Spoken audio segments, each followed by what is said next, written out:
Ma vieille ennemie, la Vorpaline. Ça suffit, assez bavardé.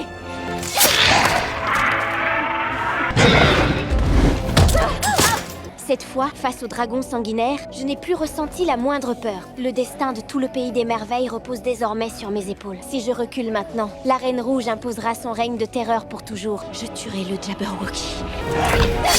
Le rugissement du dragon faisait trembler la terre entière. Chacune de ses attaques portait une puissance destructrice. J'ai été projetée au sol encore et encore, mon armure couverte de fissures et de sang.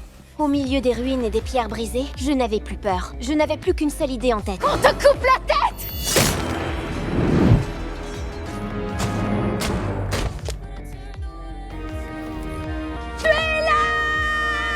Nous ne t'obéirons plus, maudite grosse tête. Comment oses-tu qu'on lui coupe la tête? Quand le dragon s'est finalement effondré, le règne cruel de la Reine Rouge s'est écroulé avec lui. La couronne symbole du pouvoir s'est envolée de sa tête pour choisir sa véritable souveraine. Et toutes les atrocités de la Reine Rouge ont enfin reçu leur châtiment. Majesté, je vous en supplie, tuez-moi!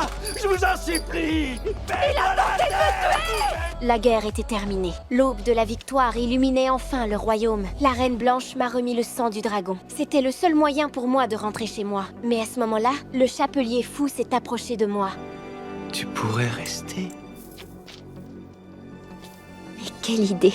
C'est une idée merveilleusement folle. Mais je ne peux pas. Il y a des questions auxquelles je dois répondre. Des choses dont je dois m'occuper. Tu ne te souviendras pas de moi.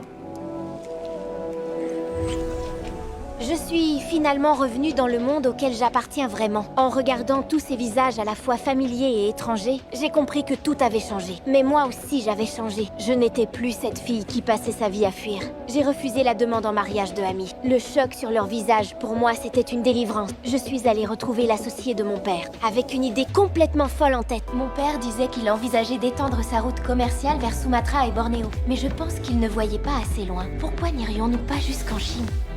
Si n'importe qui d'autre tenait ce genre de propos, je lui dirais qu'il a perdu la raison. Mais ce regard me rappelle quelqu'un. Peut-être accepterez-vous de devenir mon apprenti au sein de la compagnie.